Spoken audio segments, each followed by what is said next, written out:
pendapatan itu rendah sekali. Jadi target pendapatan provinsi itu sangat tercapai, terutama dari data yang seperti ini. Nah, saya menduga ini ya. Jadi belanja 7 triliun itu tidak terlaksana. Salah satunya adalah karena cash flow, pendapatan yang lebih sedikit ya. Sudah ada susu nih. Enggak.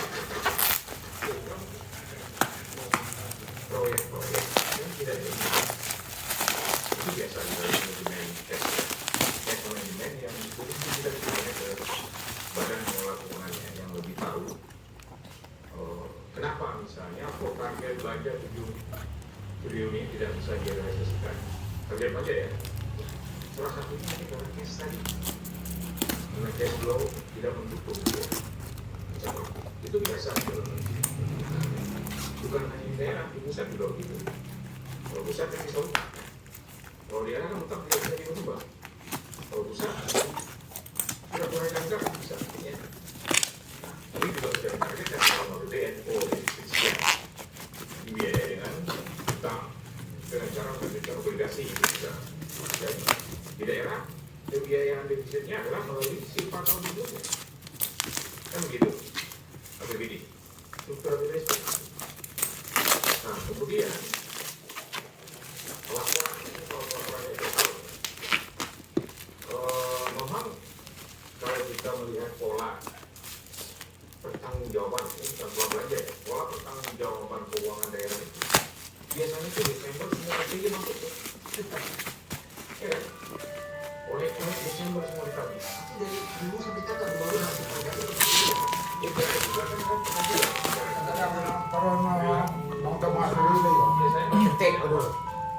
Iya dia teh Bang Mas. Dia teh punya Bang Mas. Ini perlu kita tanya ke Politiknya loh. seperti apa Iya. pola cash flow di akhir tahun ini.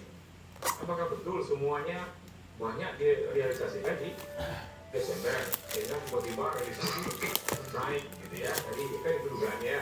Semula diduga residual besar, ternyata kemudian tidak. Itu biasa Pak di banyak pemerintahnya. Pasti memang dalam input data itu karena memang Bukan input data, pertanggungjawaban SPJ-nya ini, SPJ-nya. kegiatan-kegiatan yang sudah dilaksanakan, tetapi kemudian tidak dimintakan keuangannya, mungkin ditangani dulu-duluan. Nanti kontribusi yang membuat administrasi tidak bagus Bisa itu juga. kontribusi terbesar terhadap pelaku usaha itu Bukan yang lambat. bukan pengurus usaha saja, bisa Belum lagi kan ada OPD sekian banyak, OPD sekian banyak kan, bisa juga transfer ke daerah kabupaten kota, kan ada bagi hasil. Provinsi memberikan bagi hasil ke kabupaten kota, pajak kendaraan bermotor itu bagi hasil kan, jadi transfer dia tahu, kita nggak tahu. Coba tanya ke BPKD, ya kan? Jadi ini harus dilihat Pak secara proporsional menurut saya. Datanya seperti apa, cash flow-nya seperti apa, belanjanya seperti apa polanya. Tidak bisa kita judge seperti itu saja.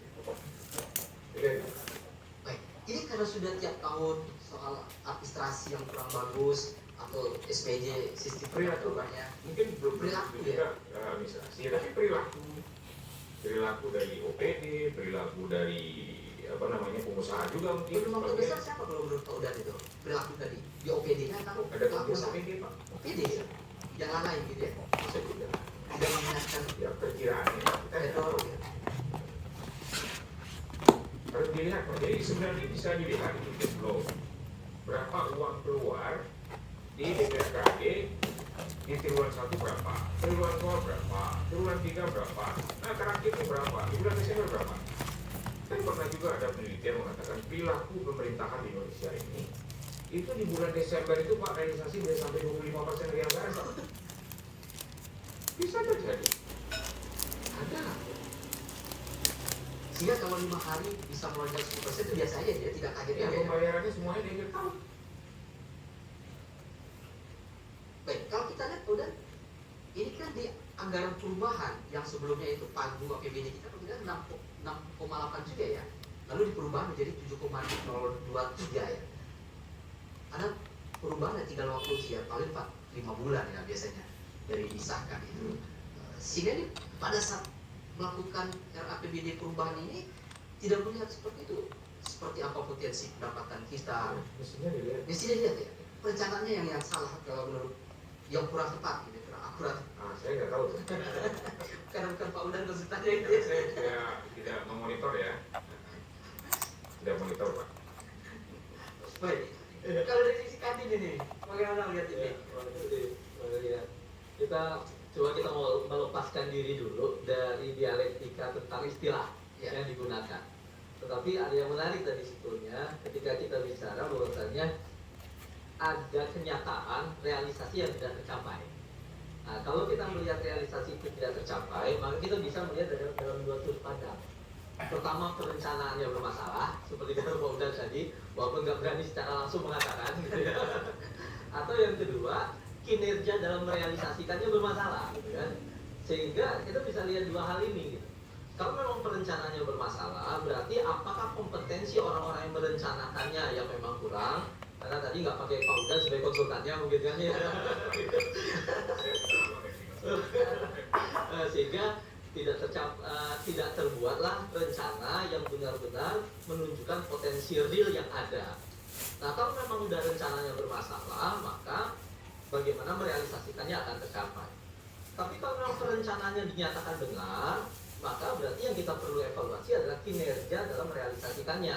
Berarti kinerja SKPD dalam merealisasikan anggaran. Nah, ini kita perlu lihat secara komprehensif dan kita sebetulnya minta nih, kalau bisa benar-benar nih pemerintahan yang ada melakukan evaluasi secara lebih komprehensif. Tadi Pak Udan juga sudah sempat sampaikan, maksudnya kita nggak bisa nih, kita orang umum, kita nggak bisa melihat kinerja pada masing-masing SKPD. Kita cuma bisa merasa-rasa, gitu ya. Kita cuma bisa merasa-rasa. Kalau tadi berkaitan dengan tiba-tiba ada angka-angka ajaib yang muncul di ujung, gitu ya, tiba-tiba bagus, gitu ya. Ada salah satu permasalahan kita dari dunia usaha dalam melihat kinerja dari pemerintah. Apa itu? Kita punya masalah dengan data. Data kita itu nggak real time. Data Udah semua itu real time datanya. harapan kita real time, harapan kita real time. Tapi seringkali nggak real time, gitu ya. Atau kalaupun ada data yang dirilis oleh pemerintah, kadang-kadang data itu kita ragukan dalam konteks dunia usaha. Nah, ketika data kita bermasalah, Seperti bisa dicontohkan data yang diragukan karena oleh dunia usaha yang ditampilkan oleh pemerintah. Ini karena ada abang saya, Mete Zulizo, ini salah satu yang concern dengan dunia pariwisata. Salah satu data yang kita ragukan itu data dunia pariwisata dengan 14 juta kunjungan, gitu ya. Kalau kunjungan ke tempat wisata mungkin, tapi kalau 14 juta kunjungan ke Sumber, kita bertanya-tanya jadinya ya. Nah, maka itu problem kita, gitu. Kita perlu akui. Ketika kita punya permasalahan dengan data, maka kita tidak bisa melakukan perencanaan dengan baik.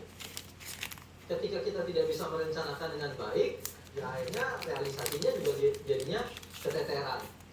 Nah, maka saya pikir hal-hal seperti ini lebih prinsipal, ya, prinsipal daripada kita berbicara tentang istilah apa ya, gitu ya. Sehingga Terlalu teknis ya? Iya, terlalu teknis. Karena kalau orang umum, sebagaimana yang disampaikan oleh Bang Usho tadi, kita tahunya ketika ada angka yang tidak tercapai itu adalah silbah, gitu ya. Tetapi kita setuju juga apa yang disampaikan oleh abang dan kita. Gitu. Ya, Oke, dari dunia Kadin pada saat pelaksanaan sejumlah proyek ini memang saat ini banyak yang tidak bisa diproses atau tidak terlaksana informasinya dari teman-teman anggota Kadin. iya, dalam informasi yang kita terima dari beberapa anggota Kadin, tetap proyek-proyek itu berjalan ya. Tidak ada hal-hal yang sangat esensial, tetapi juga tidak ada hal-hal yang sifatnya wah, gitu ya. Malah kalau dari Kadin sendiri, kalau berkaitan dengan kondisi teman-teman, terutama di sektor konstruksi, itu terjadi penurunan yang sangat signifikan yang dilakukan oleh pemain lokal. Ya, kita garis bawahi yang dilakukan oleh pemain lokal. Bukan berarti proyek tidak ada, tapi mungkin pemainnya bukan lagi pemain lokal, tapi dari luar. Sangat dirasakan di 2024 pemain lokal Sangat dirasakan. jarang sebagai menang tender. Gitu. Salah satu indikator kita adalah, salah satunya adalah teman-teman yang tergabung di asosiasi, di mana jumlah kontraktor di satu asosiasi seperti GPMC itu jumlahnya menurun jauh. Dari sebelumnya mencapai ribuan, hari ini hanya hitungan kurang dari 300. Dari 1.200 sekarang kurang dari 300. Kurang 300. Kenapa? Karena mereka tidak banyak berkegiatan. Nah, nanti hubungannya dengan pertumbuhan ekonomi yang kita harapkan pada tahun 2025, ya. Ini langsung masuk ke pertumbuhan nih jadinya. Boleh. Ya, kalau kita bicara tentang pertumbuhan, ya, kita kan nanti akan melihat bahwasannya satu, uang yang beredar di dalam. Yang kedua, uang yang masuk ke kita. Uang yang beredar di dalam apa maksudnya? Ketika uang kita lebih banyak pergi keluar, apa yang terjadi? Tidak tercipta pertumbuhan di dalam. Uang kita berkurang. Harapan kita adalah uang yang ada pada kita berputar di dalam. Sehingga idealnya ada semacam keberpihakan terhadap pengusaha lokal, di mana nilai-nilai tertentu yang masih sangat mungkin pengusaha lokal terlibat secara aktif, maka dilibatkan secara aktif. Yang kedua nanti bagaimana menciptakan pergerakan uang dari luar ke dalam dengan itu dua skemanya, apakah perdagangan ataukah investasi. Nah ini yang kita harapkan. Nah yang masih kita Coba mau konfirmasi dulu ke Bung Adi. Ini teman-teman pemain lokal saya itu sudah jarang mendapatkan proyek ini. Itu apakah memang proyeknya berkurang, tidak bisa terlaksana, atau memang pengusaha asing atau kontraktor asing luar Sumbar yang banyak mendapatkan proyek-proyek di sini? Secara regulasi tentu kita pakai regulasi yang pengadaan sebagai mestinya kan kita tidak bisa membedakan dari lokal dari nasional, siapapun berhak punya kesempatan yang sama untuk bisa ikut dalam tendering. Nah, kenyataannya apakah nanti yang menang adalah pengusaha di level nasional, tentu balik lagi ke presiden tadi harus kayak balik gitu ya, yang ada gitu. Artinya bukan karena jumlah proyek yang berkurang ya, tapi memang karena memang kontraktor lokal, pemain lokal yang jarang atau kalah tender gitu. Ya, bisa jadi seperti itu tidak bisa mengkonfirmasi secara detail juga, mungkin nanti lebih bisa memberikan informasi yang lebih kualitas mungkin gitu. Itu secara angka sebenarnya kalau kita lihat di data BPS ya, sektor konstruksi itu tumbuh terus tiap tahun gitu, di angka 8-9%, tiap tahun tumbuh terus. Malah kita bandingkan dengan 5-10 tahun yang lalu, kontribusinya semakin meningkat kalau kita lihat gitu, terutama ke sektor konstruksi. baik. Artinya memang itu teman-teman di pengusaha konstruksi yang sangat merasakan mereka tidak menjadi tuan rumah sendiri. ya, Jadi kalau yang asosiasi lain bapak saya seperti apa? Selain BPS. ya kita sepakat dengan apa yang disampaikan oleh dari Bang Hamdi tadi, bahwasannya pemerintah telah melakukan tender secara fair, ya. Fair. Yang kita minta itu bukan fair, tetapi keberpihakan kepada pengusaha lokal, karena hadirnya pengusaha lokal dia menggerakkan ekonomi daerah. Gitu ya. Nah, sebagaimana disampaikan oleh Bang Dian tadi, bagaimana kita menjadi tuan di rumah kita sendiri. Ya. Nah, maka dari itu teman-teman yang kita ini yang banyak menyuarakan seperti ini, bagaimana dana APBD Sumbar diutamakan melibatkan pengusaha lokal dalam realisasinya. Toh nanti begitu yang dapat pengusaha lokal bayar pajaknya juga ke sini gitu. Tapi kalau misalnya yang dapat adalah pengusaha luar, bayar pajaknya nanti di luar gitu. Nah, ini yang kita dorong pada pemerintah daerah gitu. Baik, saya kalau kembali ke Pak Uda, ini kan banyak sejumlah proyek tidak bisa dilaksanakan itu karena pendapatan yang berkurang atau kurang tercapai. Memang bahasa dari Bapak seperti pendapatan. Ini biasanya pendapatan dari transfer daerah pusat ke daerah total ya, termasuk PAD juga. Iya, PAD yang justru turun itu PAD. Dana alokasi umum DAK saya rasa tidak begitu turun ya, tidak banyak turun. Jadi PAD yang betul turun besar. Jadi memang karena PAD turun, itu salah satunya direspon dengan cara proyek-proyek yang mungkin tidak jadi direalisasikan. Baik, ya. Bang Rizal gimana? Sebagai ordal, kalau tahu persis ini proyek yang tidak bisa terlaksana itu ya, kalau kita lihat jangan-jangan itu kan dugaan proyek-proyek atau atau paket-paket dana pokir DPRD yang tidak bisa terlaksana karena pendapatan asli daerah kita yang tidak tercapai. Ada informasi seperti itu dari Mas Rizal? Ya, Karena sejak awal paling kritis terhadap pokir soalnya. sebetulnya sama saja mau APBD murni atau Perubahan. pokir, tapi substansinya adalah saya tertarik dengan Pak Udan tadi ini penerimaan itu tidak sesuai dengan target itu. Nah itu apa permasalahannya di situ, penyebabnya apa? Nah, bisa dilihat di situ. Jadi ya kita di Fakultas Ekonomi UNAM, Pak Udan belajar juga lah sama almarhum Pak Sawi ya tentang akuntansi pemerintah. Jadi ada biaya yang dianggarkan. Jadi beda pemerintah dengan investor itu kan beda. Kalau investor ini ada dana 100 miliar, ya, nah, kita mau belanjakan ini untuk membangun suatu bangunan. Ini berselisih atau habis. Tapi di pemerintahan itu tidak. Uang yang dianggarkan itu dicari dulu di bulan Januari itu beda kalau dengan investasi. Investasi dananya sudah tersedia, tinggal dibelanjakan. Nah, pemerintah ini mulai dari Januari itu mereka ambil dari pajak kendaraan, pajak bahan bakar, pajak itulah yang membiayai belanja dari pemerintah. Nah ini anggaran kadang tidak dipahami oleh beberapa masyarakat bahwa anggaran dari pemerintah itu anggaran yang dicarikan di tahun yang berkenan. Betul ya?